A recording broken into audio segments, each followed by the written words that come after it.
It was the third week of November 1972. The address was a converted warehouse on the eastern edge of Culver City, California, a building that had once stored film reels and now stored something harder to measure. 41 people were inside. Not 40. Not 42. 41, by the count of the man who held the clipboard at the door. The overhead lights ran in 2 rows down the center of the ceiling, and where they did not reach, the walls disappeared into a darkness that felt deliberate. The mats on the floor were green, competition grade, taped at the seams. Along the west wall, folding chairs had been arranged in 2 rows, and most of them were filled. This was not a public event. There were no tickets. There were no cameras. The men in those chairs had been invited, one, by a phone call placed from a number that did not appear in any directory. At the far end of the room, standing at the edge of the mat with his arms folded and his back to the door, was a young man named Seagal. He was 20 years old. He stood 6 feet 4 inches tall and carried 222 pounds on a frame that looked assembled for the purpose of physical confrontation. He had been training in Aikido since the age of 7, first under a sensei in Fullerton and then, by his own accounts, across multiple disciplines in Japan, where he would later claim to have run his own dojo. Whether every detail of that biography held under scrutiny was a separate conversation. What was not debatable was the way he moved. Tournament judges who had watched him work described his footwork as architectural, each step placed as though it had been drawn on the floor beforehand. His wrist control was considered, by the men in that room, to be among the most precise they had seen at his age. He had thrown men 20 years older than himself, and made it look like a lesson rather than a contest. His technique was real, his gift was real, his flaw was the certainty with which he wore both. And the second row of chairs, near the left edge, sat a man in a gray flannel shirt, dark trousers, and a pair of plain leather shoes that had seen better years. He had arrived 17 minutes before the session began. He had not announced himself. He had taken the seat at the end of the row, closest to the door, and he had set a canvas bag on the floor beside him and left it there. He was 32 years old. He stood 5 feet 10 inches tall. He had the kind of face that does not translate well to first impressions. Neither threatening nor particularly memorable. Several of the people who passed him on the way to their seats did not look twice.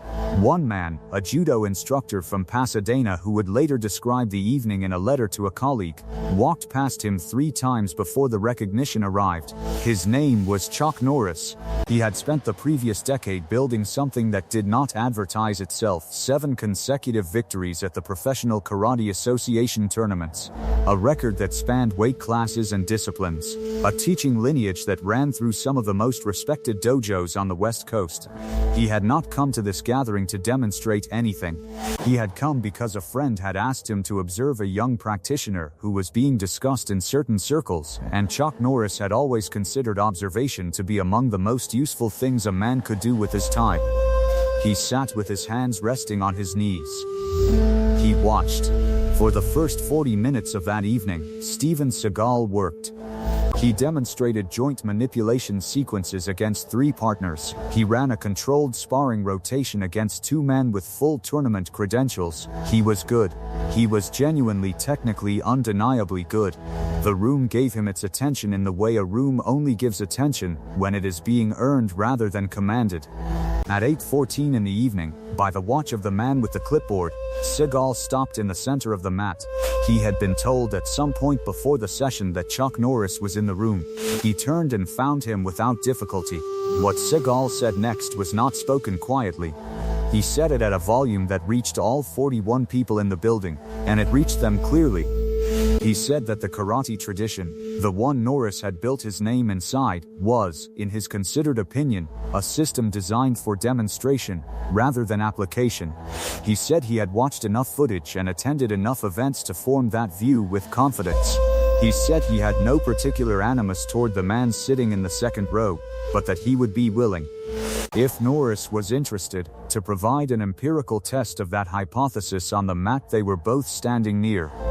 He used the words "prove your karate works." He used them at that volume, in that room, in front of those 41 people, looking directly at the man in the gray flannel shirt. The room did not produce a sound. The tournament director, a man named Gerald Reyes who had spent 11 years officiating at regional and national karate competitions, later said that the silence lasted approximately 4 seconds. He said it felt considerably longer.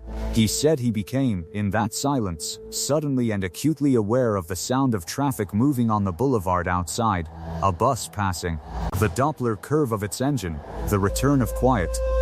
What happened in the next 31 seconds would be discussed in dojos from Culver City to Osaka for the following 2 decades.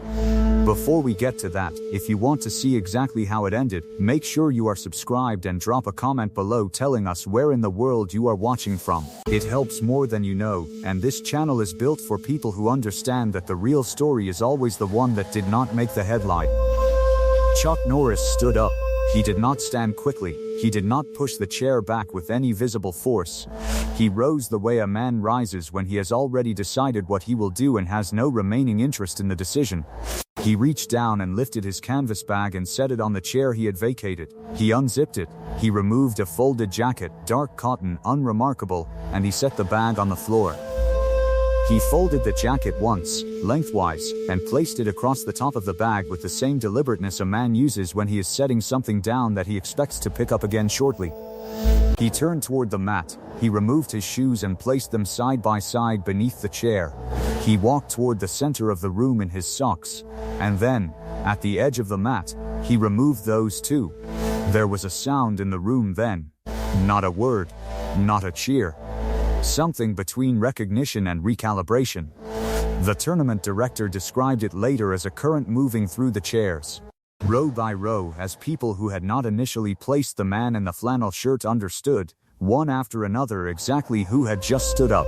He has already lost. He just does not know it yet. Seagal was 20 years old and standing on a mat he had dominated for 40 minutes. He had every credential the room required.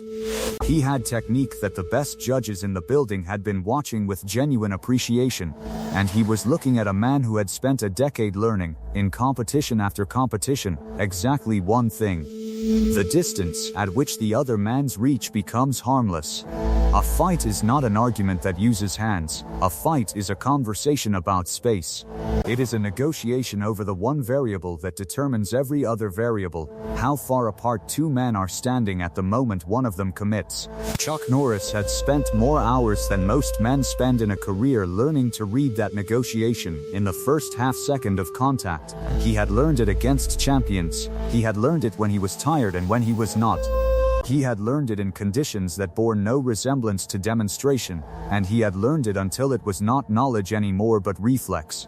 Seagal's Aikido was predicated on an opponent who entered his range. What Chuck Norris had learned was how to make that entry cost more than the attempt was worth.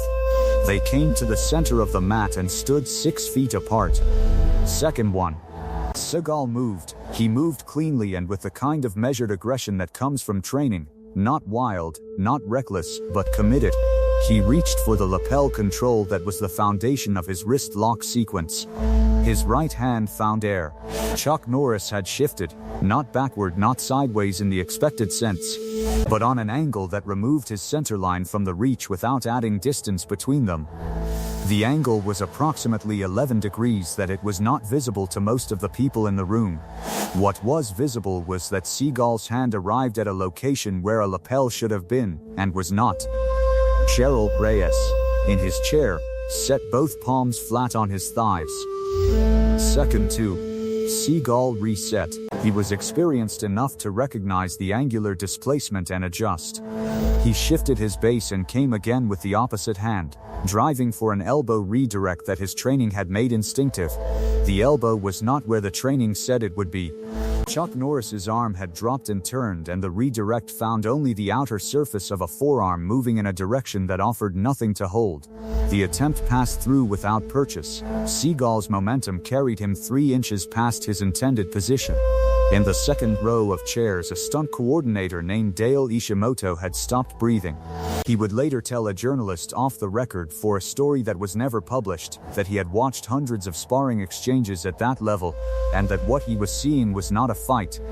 What he was watching, he said, was one man patiently teaching another man's technique back to him in a language the second man could not speak yet.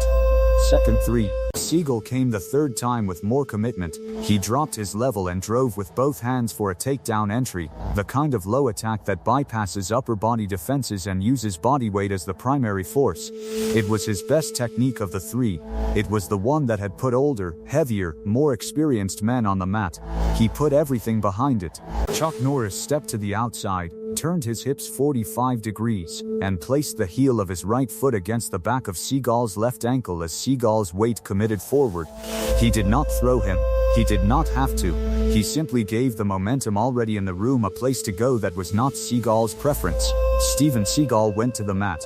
He went down controlled, not collapsed, not broken, but down. He caught himself on his forearms. He lay still for a moment that lasted approximately 2.5 seconds, which is not a short moment when 40 people are watching and no one is making a sound. Chuck Norris crouched. He did not stand over the man on the floor. He brought himself to Seagal's level, close enough that what he said next was not audible to the room. His right hand, open, extended toward the younger man. The finishing movement, the heel sweep extension, had stopped. Nothing had arrived at full velocity. Nothing had been meant to. The hand stayed extended. 37 years later, in an interview with a martial arts publication that has since ceased printing, a man who had been in that room was asked what Chuck Norris said to Steven Seagal in those seconds on the mat. The man said he had been close enough to see the shape of the words but not close enough to hear them. He said Seagal remained on the mat for a moment after the words were finished. He said that when Seagal finally moved, he took the extended hand. What happened at the fork in the road that every man reaches after a moment like that one depends entirely on what he carries into it. Steven Seagal took the hand. He stood. He did not speak to the room. He did not offer an explanation or a qualification. He stood, and he nodded, and he walked to the edge of the mat and stood there with his arms at his sides, looking at nothing in particular. Those who knew him said the look on his face was not defeat in the theatrical sense. It was something more expensive than that. It was the look of a man recalculating. Chuck Norris retrieved his socks. He retrieved his shoes. He put them on in the same order and at the same pace as a man getting dressed on an ordinary morning. He crossed to the chair, lifted the folded jacket, unfolded it, and put it on. He picked up the canvas bag. He said something to Gerald Reyes on his way to the door. Reyes later said it was about the mat tape, that one corner was lifting and would need to be resecured before the next session. Then he walked out. The door closed. The 40 people remaining in the room were quiet for a duration that Reyes in his letter estimated at 11 seconds. Then two men began speaking simultaneously, and the room came back to itself in the ordinary way that rooms do when the extraordinary thing in them has finished. The story spread the way stories spread in communities built around physical knowledge, not through newspapers or broadcasts but through the specific intimacy of one practitioner telling another in a space where such things are discussed. It moved through the tournament circuit first, then through the teaching lineage. By the time it reached dojos in New York and London and Tokyo, certain details had shifted in the way details always shift when a story travels far enough. In some versions the room held 80 people. In others, it held 12. In some versions the exchange lasted longer. In one version, which circulated for several years in a city that will not be named here, the story had acquired an entirely different conclusion. What the versions agreed on was the essential architecture. A young man of genuine talent had issued a public challenge to a man he underestimated, and the man he underestimated had answered it in the only language that settles such questions. And then he had driven home.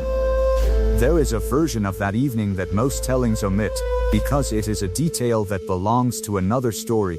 A story that begins just before the session ended, when a side door at the north end of the warehouse opened and a figure entered and took a position near the wall out of the primary light, and watched the last minutes of what remained. This figure was 31 years old. He weighed 130 pounds. He stood 5 feet 7 inches tall.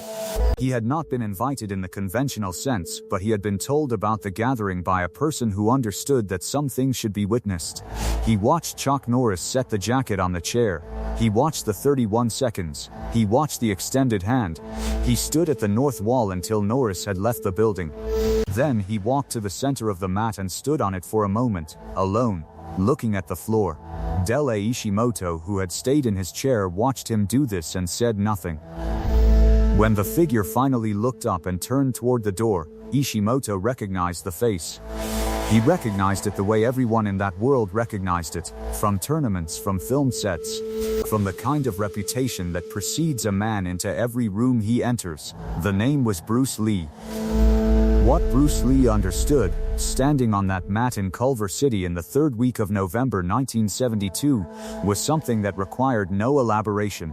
He had watched a man absorb a public provocation and answer it without anger, without display, and without remainder.